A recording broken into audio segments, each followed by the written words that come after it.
मेरी ट्रेन फिर थोड़ा आगे बढ़ी, गोंदिया में जाकर के रुकी।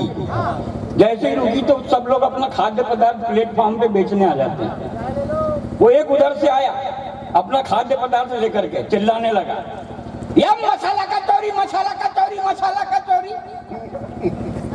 अपन कभी याद नहीं, अपना दिमाग कहीं पे भी। मैंने कहा तेरा मसाला कचौरी हो गया तो तू रेलवे प्लेटफॉर्म पे क्या कर रहा है? पुलिस स्टेशन जा, वहाँ रिपोर्ट लिखा। एक उधर से आया, या बड़ा पाव, बड़ा पाव, बड़ा पाव। मैंने कहा पाव बड़ा हो गया तो हॉस्पिटल जाओ। मगर कविता का मर्म निकल जाता है, कविता कैसे निकल जाती है। एक उधर से आया, या बड़ा गरम, बड़ा गरम, बड़ा गरम। मैंने कहा छोड़ दे, छोड़ दे। वो बोले बड़े गरम, बड़े गरम, बड़े गरम। मैंने कहा छोड़ दे, छोड़ दे, छोड़ दे। वो बोले छोड़ दूंगा तो तेरा जाएगा क्या, और बड़े गरम नहीं बेचूंगा तो परिवार खाएगा क्या। बहुत कविताएं निकल जाती हैं, कविताएं निकल जाती हैं। मेरी ट्रेन फिर जाके तुमसर में रुकी। तुमसर में रुकी तो एक महिला फिर मेरे सामने वाली सीट पे आके बैठी, खूबसूरत। मैंने उसे देखा, उसने मुझे देखा। उसमें कोई बात नहीं, सिर्फ देखा देखी हुई है। फिर मैंने उसे देखा, उसने मुझे देखा। फिर मैंने उसे देखा, उसने मुझे देखा। एक कवि सम्मेलन में ये लाइन बार बार दोहरा रहा था मैं, तो एक लड़के का दिमाग खराब हुआ। वो उठा और बोले झकास आगे क्या हुआ? मैंने कहा नालायक आगे फिर तू ही तो हुआ। फिर मैंने उसे देखा, उसने मुझे देखा। दोनों की आंखें चार हुई, एक बार नहीं 100 बार हुई। वो मुझे देखकर हंसी। मैंने कहा झकास हंसी तो हंसी।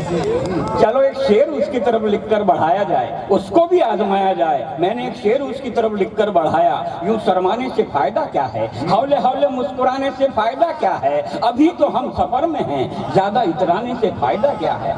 तो तुरंत उधर से जवाबी शेर आया, जूते खाने से फायदा क्या है, टांग तुड़वाने से फायदा क्या है, और 4 बच्चों की माँ हूं मैं, मुझको पटाने से फायदा क्या है। बजाते रहो ताली आप, तो मैं ताली वाली मांगता नहीं हूँ साहब। वो क्या है, मैं सफर में ही रहता हूँ। सफर में कविता होती, मेरी बोगी में आ गया एक मेरे पास ताली बजाते हुए, बोले चिकने दे 10। मैंने बोला मैं कवि हूं, तो बोले फिर ले 10। तब से अपने ताली मांगना बंद कर दिया भाई साहब। बड़ी परेशानी हो जाती है। वो प्रयागराज की बात हुई, कुंभ की बात हुई। अभी प्रयागराज में गया था घूमने के लिए। अपन तो कहीं से भी हाथ से निकाल लेते हैं। लाखों की भीड़ में एक 100 किलो की आंटी चले जा रही थी। 100 किलो की आंटी, उसके पीछे कुत्ता, और कुत्ते की संकल पकड़ करके अंकल चल रहे थे। मैंने कहा झकास यहाँ तो हाथ से पैदा हो रहा है। अपन अंकल के पास गए, हमने कहा अंकल जी नमस्ते। बोले नमस्ते।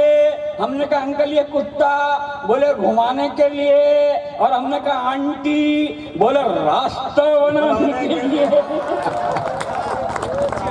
बहुत बढ़िया, ऐसी आंटी मिलती। बातें हो जाती सर, छोटी छोटी बातों से हाथ से पैदा करूंगा। रोज यहीं पे सर रखते हैं, हम लोहार हैं, पत्थर का जिगर रखते हैं। वाह। अब ये शेर एक दिन मेरी पड़ोसन ने सुना, इसने भी सुन ली। मेरी पड़ोसन ने सुना, वो मेरे पास दौड़े दौड़े आई, बोले झकास जी मुझे आपका जिगर चाहिए। मैंने कहा मेरे जिगर का क्या करोगी? बोले मैं उस पर करवा चौथ का नारियल फोड़ूंगी।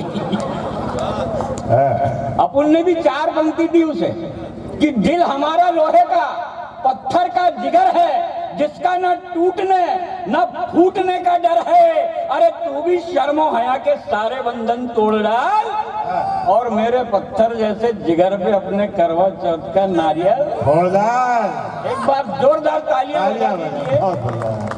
मैं दूसरी बार आया हूँ साहब यहाँ पे। पहली बार विजय भाई अपन ने सिर्फ टाइटल दिखाए थे, आज पूरी पिक्चर आपके सामने है। मगर देखा मैंने, मेरा एक मित्र मिला बहुत दिन बाद, श्यामलाल, यहाँ पांड्या छपारा में। वहां से कविता निकल गई कि हमारा मित्र हमसे बहुत दिनों बाद मिला, देखकर चेहरा खिला, किंतु उसकी पत्नी और बच्चों की लंबी लाइन देखकर मेरा दिमाग हिला। मैंने कहा क्यों रे श्यामलाल, कोरोना काल में तुमने बच्चों की फौज खड़ी कर दी? उसने मुझसे धीरे से कहा, क्या बताऊं झकास, भगवान मेरी परीक्षा ले रहा है। तो मैंने कहा नालायक, तू बार बार एग्जाम क्यों दे रहा है? परेशानी हो जाती है। कविता पढ़ता हूँ साहब, रात के 12:30 बजे ऐसी एक कवि सम्मेलन के मंच पे था मैं, और भाइयों बहनों हो गया, भाइयों बहनों, 1000 और 500 के नोट बंद, वो भाइयों बहनों हो गया। एक दिन में आओ गगन भैया जल्दी पहनाओ, हाँ बाजू वाले को पहनाओ, वो भाइयों बहनों हो गया। एक दिन में ऐसे ही सपने में भाइयों बहनों चिल्ला दिया तो घरवाली दूसरे दिन से सुधर गई। टाइम पे खाना, टाइम पे नाश्ता, टाइम पे चाय।